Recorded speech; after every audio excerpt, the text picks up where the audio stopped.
Você se lembra do assassinato do prefeito Celso Daniel?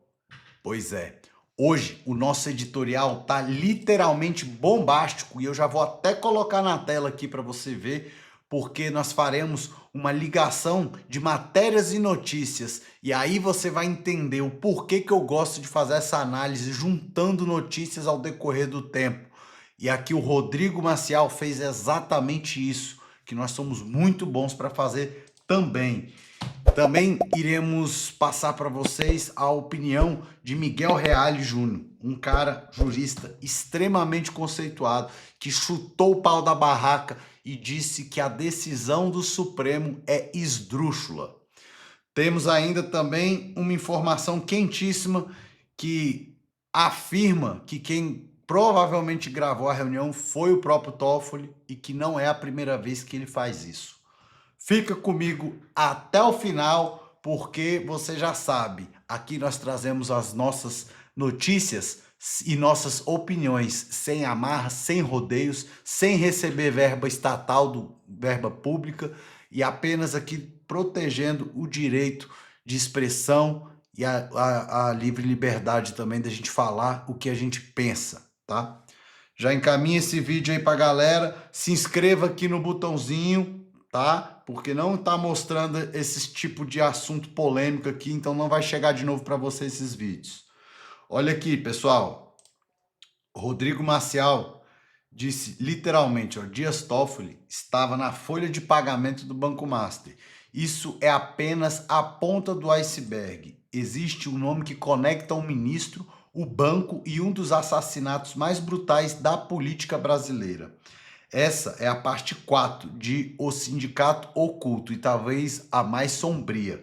Então, tá lá no perfil dele, tem as outras partes, tá? Mas prestem atenção na concatenação das informações e das histórias.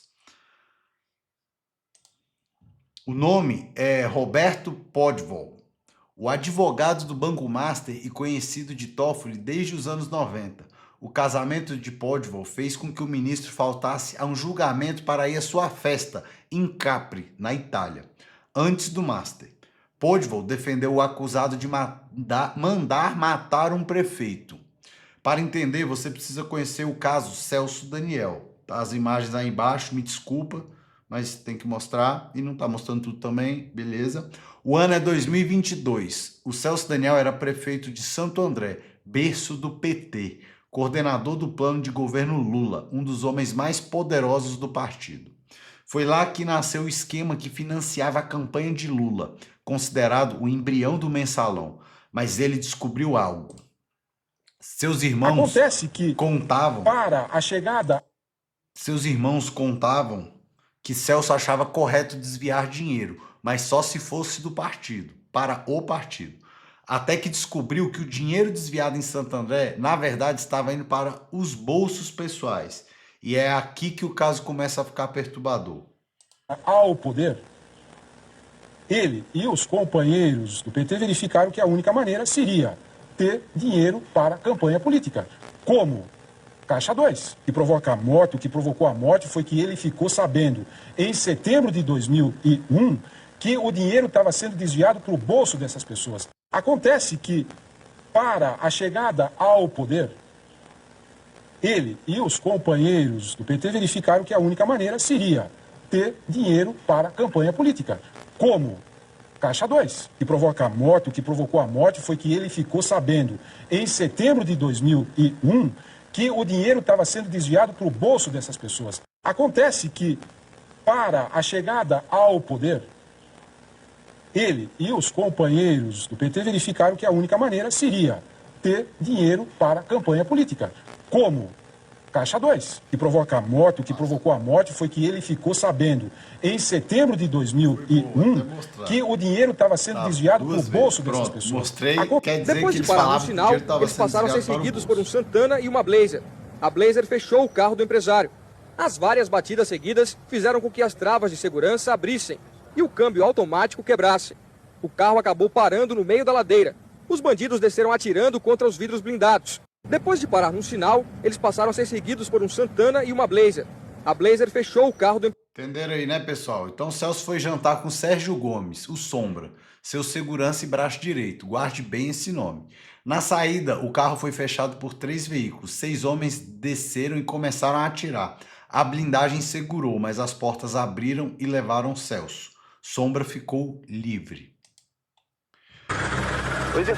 Curioso essa porta abrir assim, né? Mas vamos lá. 2 dias depois, encontraram um corpo de Celso numa estrada de terra. 7 tiros, 2 no rosto.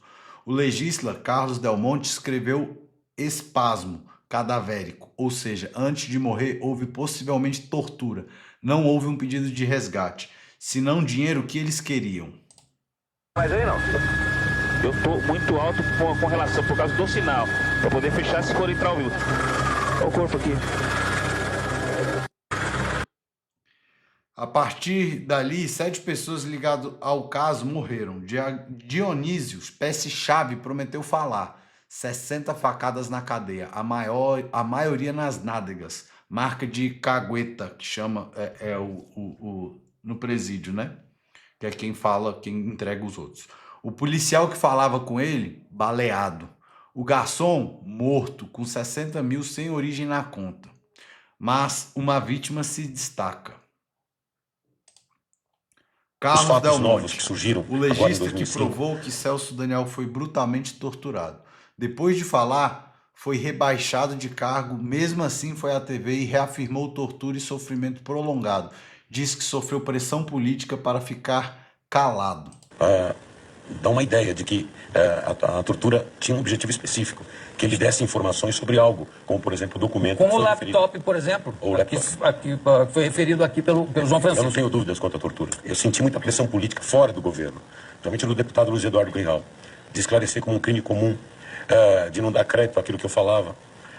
E aí eu fui proibido de falar, pelo diretor do Instituto Médico Legal. Bem mais tarde, depois que eu comuniquei o fato ao Ministério Público, eles alegaram que era para minha proteção. Os fatos novos que surgiram agora em 2005 dão uma ideia de que a tortura tinha um objetivo específico, que ele desse informações sobre algo, como, por exemplo, o documento... Como o laptop, por exemplo. Terrível. A delegada Elizabeth Sato encerrou o caso em 5 páginas. Conclusão: sequestro comum. Sem quebra de sigilo, sem cruzamento de dados e, coincidentemente, Elizabeth Sato é tia de Marcelo Sato, na época, genro de Lula. E os documentos que Celso guardava sobre o esquema? Antes da polícia chegar com o mandato, o deputado do PT, Greenhalgh, entrou no apartamento de Celso, ficou 1 hora e saiu com malas e documentos.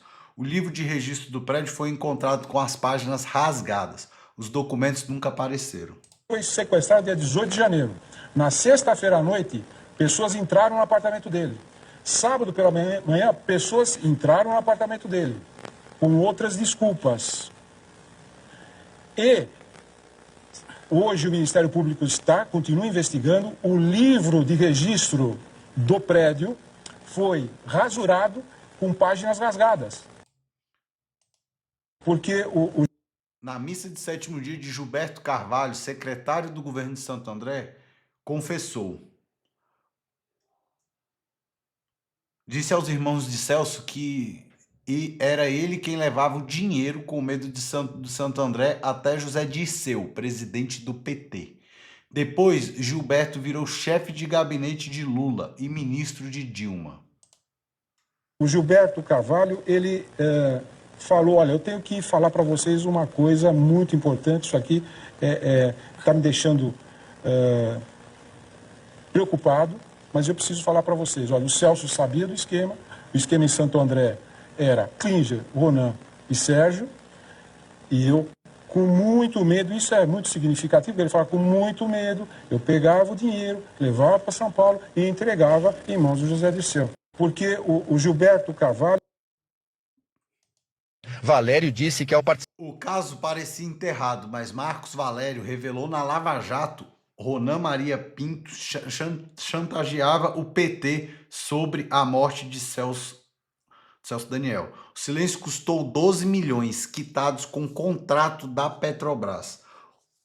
Okamoto, homem de Lula, ameaçou. Fariam com ele o que fizeram com Celso. Vocês estão entendendo quão macabra essa história é? Chega, a gente fica meio pensando que pode ser aquelas teorias da conspiração, mas não. Ele simplesmente pegou várias matérias ao longo desses vários anos e tá trazendo de uma forma concatenada que a gente gosta de fazer. Participar de uma reunião com Ronan Maria Pinto, Silvio Pereira e Breno Altman, Ronan deixou bem claro que não iria responder sozinho pelos fatos e que iria apontar Lula como mandante da morte do prefeito Celso Daniel. Marcos Valério disse ainda que após 2005, Lula indicou seu homem de confiança, Paulo Okamoto, para intermediar um diálogo e que durante uma discussão, Okamoto o ameaçou, dizendo que havia muitas pessoas no PT que desejavam que fosse feito com ele o mesmo que fizeram com Celso Daniel. E que esse incidente deixou claro que havia envolvimento da cúpula do PT e do presidente Lula na morte do prefeito. Valério disse que ao participar de uma reunião com Ronan Maria Pinto... Pessoal, olha, tudo isso que eu tô passando para vocês foi noticiado, ele tá aqui replicando. Você viu que tem o Jô Soares da Globo, que tem matéria da Record igual essa última que a gente passou, e todas as outras para trás a mesma coisa, tá?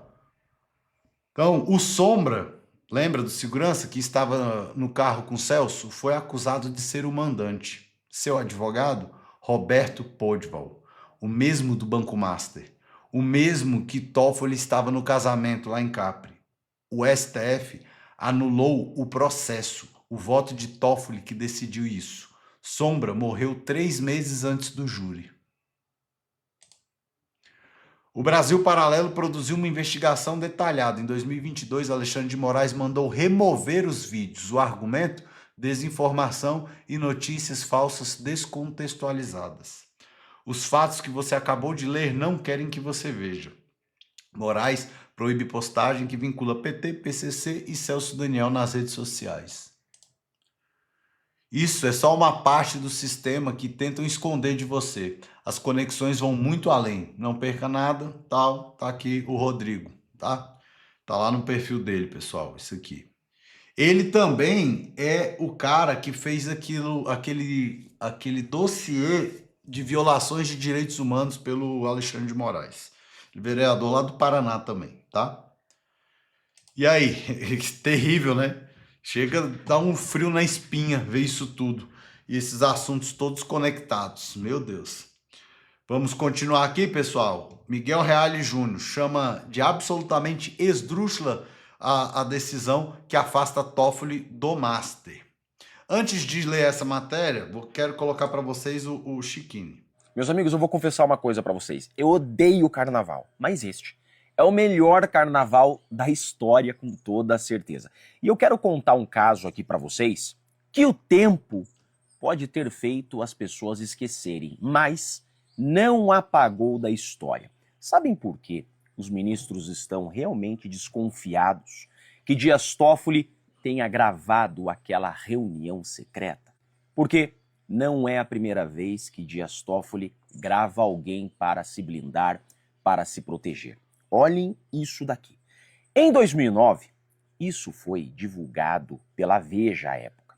Um criminoso chamado Durval delatou Dias Toffoli. Inclusive, à época, os ministros do STF nos bastidores tinham certeza que Dias Toffoli ia cair, que Dias Toffoli seria impeachado. E havia vários pedidos de impeachment por este fato. Esse Durval, em sua delação premiada para a Polícia Federal, ele disse que Dias Toffoli gravou autoridades para se blindar de escândalo de corrupção que iria estourar. Esse Durval disse que a sua advogada, a advogada da sua organização criminosa, era amante do Dias Toffoli e que ela fez as gravações para o Dias Toffoli.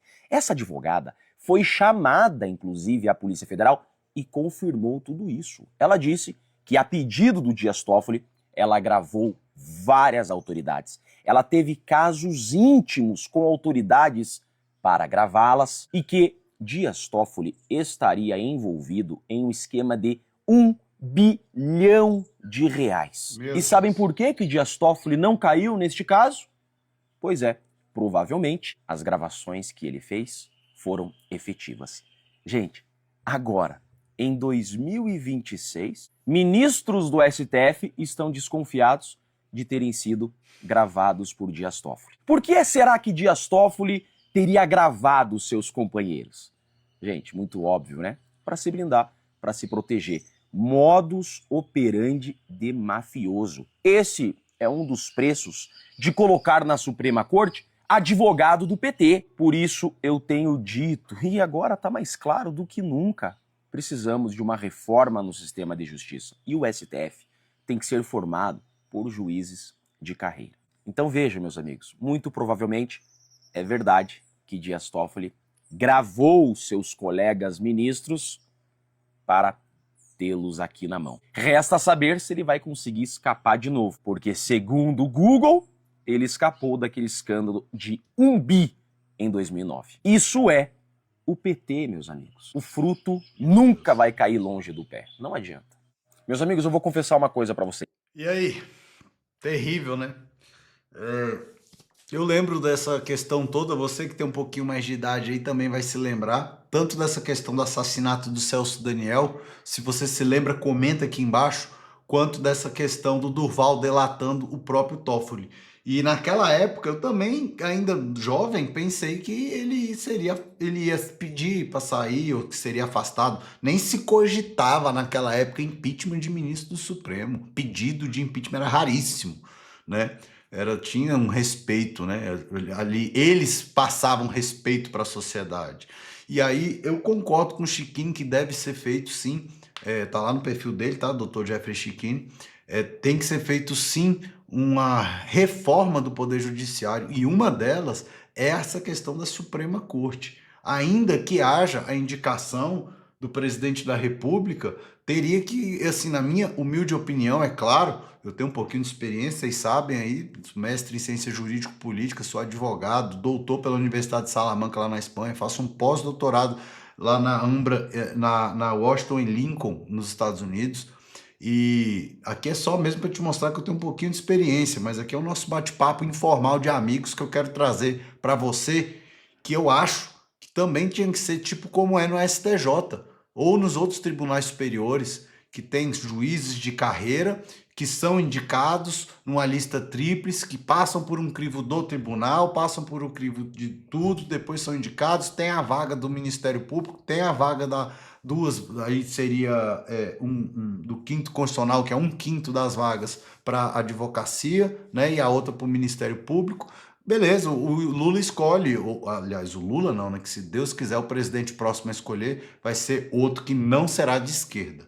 Mas aí ele escolhe quem ele quer dos nomes que chegarem lá. E não simplesmente pega uma pessoa totalmente sem gabarito, sem formação, sem currículo, que nunca conseguiu ser nada na vida, a não ser advogado do PT e indicado depois em cargos que foi o próprio PT e o próprio presidente que indicou, e bota lá de ministro. E não é só ele não, tem vários ali que para mim não são gabaritados para estarem ali na Suprema Corte. Que nós possamos resgatar novamente o nosso judiciário, e nada vai fazer com que a gente comece isso, dê um primeiro passo, se não for resgatando o Supremo, a credibilidade para a sociedade, como eu falo sempre aqui para vocês.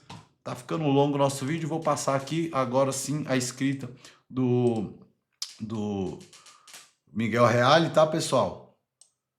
O advogado aposentado da Universidade de São Paulo, Miguel Reale, classificou como absolutamente esdrúxula a decisão de Dias Toffoli, que deixou de deixar a relatoria do Banco Master no Supremo Tribunal Federal em entrevista ao SBT News nesta quarta-feira.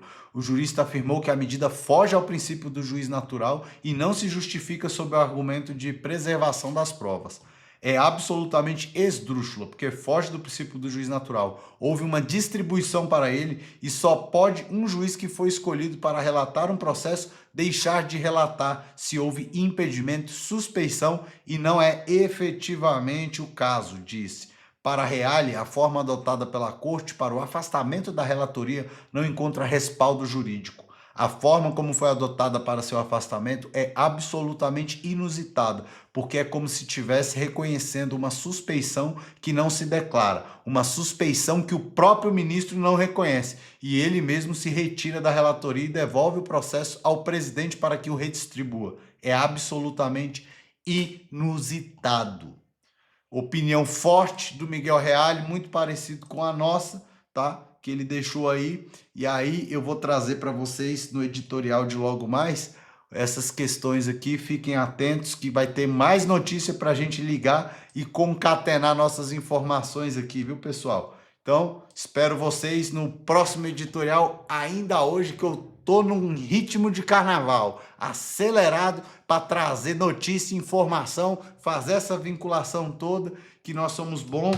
Então já espalha essa notícia, encaminha, curta, comenta, compartilha, manda para o maior número de pessoas, porque é a nossa arma, levar informação com inteligência. E eu sei que esse editorial de hoje vai ser bombado, espero que não aconteça nada com o nosso vídeo, nem comigo, porque eu só estou divulgando as informações.